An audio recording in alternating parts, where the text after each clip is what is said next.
अस्सलाम वालेकुम नाज़रीन।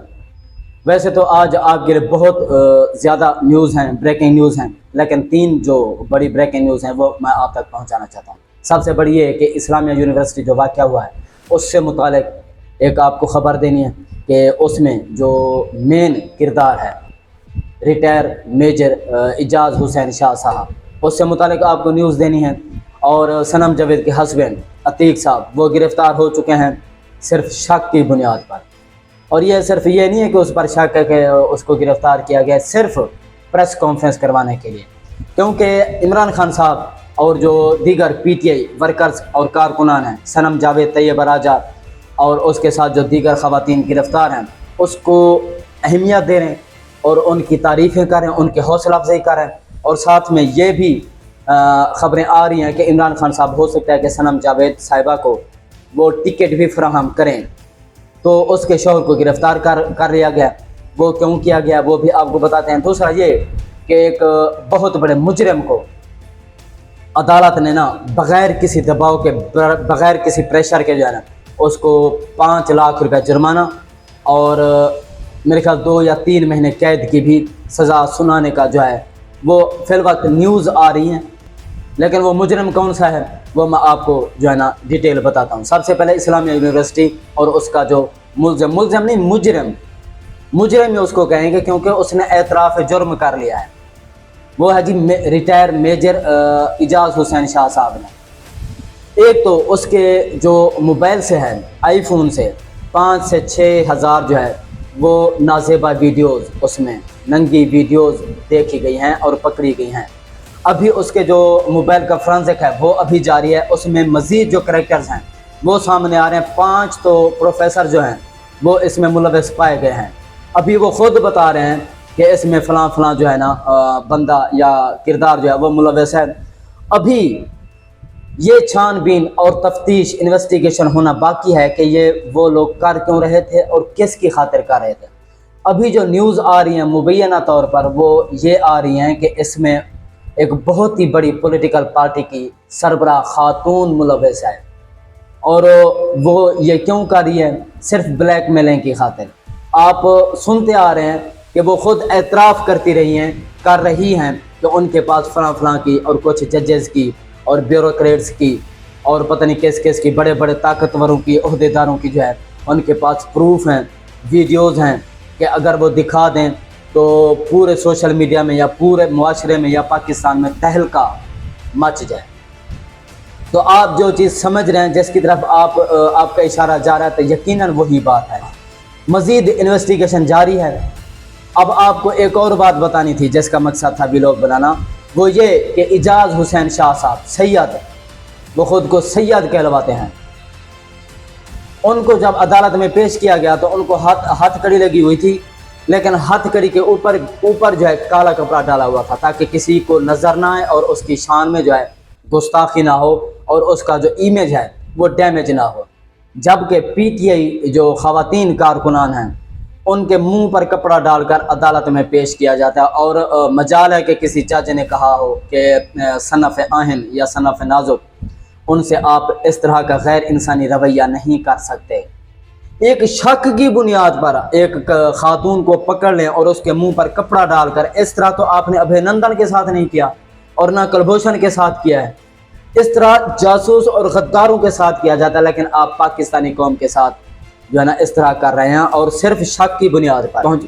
अब हालत ये हो गया है कि हमारे जो मुखालिफ हैं हमसाया मुल्क, वो वीडियोज़ बना कर पेश कर रहे हैं कि वाघा बॉर्डर पर जो है वो जो रेंजर्स का जो परचम कुशाई की तकरीब देखने जाती थी अवाम, अब वो इंक्लूजर्स ही खाली हैं, 2 से 3-4 लोग जाते हैं।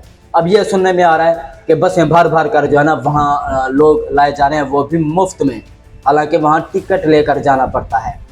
तो अल्लाह करे कि अवाम जाना शुरू हो जाए और बेशक रेंजर्स की, अफवाज पाकिस्तान की हमारे मुल्क और कौम के लिए कुर्बानियाँ हैं, लेकिन चंद काले भेड़ों की वजह से हालात यहाँ पहुँच चुके हैं। बजाय इसके कि अवाम और इदारों के दरमियान जो गैप है उसको ख़त्म किया जाए, लोग अपनी अना को मुकद्दम रखते हुए अपनी मर्ज़ी, अपनी सोच के मुताबिक जो है ना स्टेप उठा रहे हैं जो मुल्क और कौम के ख़िलाफ़ जा रहे हैं और मुल्क और कौम का नुकसान हो रहा है। تو ہم کہیں اور چلے گئے. ایک اور معاملہ ہے سنم جاوید صاحبہ کا. سنم جاوید صاحبہ آپ کو پتہ ہے کہ تقریباً 2 مہینے یا اس سے بھی زیادہ ہو چکے ہیں وہ اریسٹڈ ہیں, اور وہ بھی شک کی بنیاد پر, اور جیو فینسی میں آئی ہیں. یقیناً مظاہروں میں وہ شامل تھی. وہ اس لیے پکڑی ہوئی ہے کیونکہ اس کی جو خاتون کی جو ویلیو ہے وہ پی ٹی آئی کارکنان, کیونکہ وہ حوصلہ مند خاتون ہے اور اس نے پریس کانفرنس کرنے سے انکار کیا ہے. اور یہ بھی بعض گشت سننے میں آ رہی ہے کہ ہو سکتا ہے کہ عمران خان صاحب اس کو جو ہے اپنا پی ٹی آئی کا ٹکٹ فراہم کریں. اس بنیاد پر اس کو ابھی جیل میں ڈالا ہوا ہے. طیبہ راجہ بھی ہیں, اور ان کے ساتھ جو رویہ اور سلوک کیا جا رہا ہے آپ صاحب کو پتہ ہے, منہ پر کپڑے ڈال کر ان کو عدالتوں میں پیش کیا جا رہا ہے. اب اس کے خامند کو, عتیق صاحب کو جو ہے وہ بھی شک کی بنیاد پر کہ جلاؤ گھراؤ میں یہ ملوث ہو سکتے ہیں گرفتار کر لیا گیا. اب جج صاحب کے میں آپ کو ریمارکس بتا دوں. انہوں نے کہا کہ ہم جس پر شک بھی ہو تو ہم بغیر تفتیش کے, انویسٹیگیشن کے, ہم کیسے اس کو چھوڑ دیں. تو جناب والی میری ایک ریکویسٹ ہے کہ کیا آپ کو شہباز شریف پر شک نہیں ہے کہ اس نے کرپشن کیا, زرداری پر شک نہیں ہے, اسحاق ڈار پر بھی شک نہیں ہے, دیگر جو پی ٹی ایم کارکنان ہیں ان پر بھی, کسی پر بھی, حمزہ شہباز پر, حسین نواز پر, نواز شریف, مریم نواز پر, کسی پر بھی آپ کو, حالانکہ جن پر فرد جرم عائد ہونی تھی ان پر بھی کوئی شک نہیں تھا, آپ نے تمام قسم کے ان کے کیسز معاف کر دیا. تو معذرت کے ساتھ کہ ہمیں جو چیز سمجھ آ رہی ہے کہ ہماری جو جوڈیشری ہے اس کا اس وقت جو نمبر ہے وہ 129واں نمبر ہے. میرے خیال میں اس سے بھی نیچے چلے جانا چاہیے اور 145واں ہونا چاہیے یا 40واں ہونا چاہیے یا اینڈ میں ہونا چاہیے. جس طرح کے آج حالات چل رہے ہیں اور انصاف کی فراہمی ہو رہی ہے تو ہم سمجھتے ہیں کہ اس سے بھی نیچے چلے جانا چاہیے ہماری جوڈیشری کا جو درجہ ہے. ایک اور خبر ہے جی, ایک بہت بڑے کرمنل کو عدالت نے سزا دی ہے, 5 لاکھ جرمانہ کیا ہے اور کچھ 2-3 مہینے, یہ ابھی خبریں آ رہی ہیں کہ اس کو 2-3 مہینے کی جو ہے نا قید کی سزا بھی سنائی جا رہی ہے. اس کی ریڑھی کو بین کر دیا گیا ہے. اس کے 4 بچے جو ہیں, معصوم بچے جن کا وہ پیٹ پالتا تھا, اب وہ جو ہیں ہو سکتا ہے کہ وہ بھیک مانگے یا سرکاری خرچے پر وہ پلیں, چونکہ فیصل مسجد کے سامنے اس نے کلفیوں والی ریڑھی لگائی تھی اور اس میں فیصل مسجد کی توہین ہوئی ہے. شاید تجاوزات کا کوئی معاملہ تھا اس میں. اس کو 5 لاکھ روپے جرمانہ اور 2-3 اور ایک جج صاحب ہیں وہ کہہ رہے ہیں کہ 3 مہینے بھی سزا کم ہے, اس سے زیادہ ہونی چاہیے تھی. اللہ اکبر. اب اس پر انسان لا حول ولا قوت نہ پڑھے تو کیا پڑھے. اتنے بڑے بڑے مجرم جن پر فرد جرم عائد ہونی تھی, جن پر کرپشن کے الزامات ہیں, جن کے گواہان کو ہارٹ اٹیک آ چکے ہیں. یہ بھی ایک بہت بڑا اتفاق ہے کہ جو شہباز شریف کے اگینسٹ گواہان تھے یا تفتیش کر رہے تھے ان کو ہی ہارٹ اٹیک آیا ہے, نہ زرداری صاحب کو آ رہا ہے اور نہ ہی جن کا بائی پاس 7 بار ہو چکا ہے نواز شریف صاحب, اس کو بھی ہارٹ اٹیک نہیں آ رہا, اور نہ رانا ثناء اللہ کو ہارٹ اٹیک آ رہا ہے جس نے سانحہ ماڈل ٹاؤن کرایا. اور 9 مئی واقعے میں بھی مبینہ طور پر انہوں نے ہی, یہی لوگ ملوث ہیں جو خاموش رہے. چھوٹا سا جتھا نکلا تھا اور کوئی کور کمانڈر ہاؤس جا رہا ہے, کوئی جناح ہاؤس جا رہا ہے, کوئی میاں والی کا جو جہاز چوک ہے وہ جلا رہا ہے, کوئی ریڈیو اسٹیشن جلا رہا ہے, کوئی عسکری ٹاور جلا, کسی کو بھی روکنے کی کوشش نہیں کی گئی. کوئی کسی ادارے نے بھی یہ حکم جاری نہیں کیا کہ آپ جتھے کو روکیں اور جو نجی اور سرکاری اور عسکری املاک ہیں اس کو نقصان, یا یادگار شہداء ہیں اس کو نقصان نہ پہنچے. کسی نے بھی روکنے کی کوشش نہیں کی. ان پر بھی آپ کو شک نہیں ہے.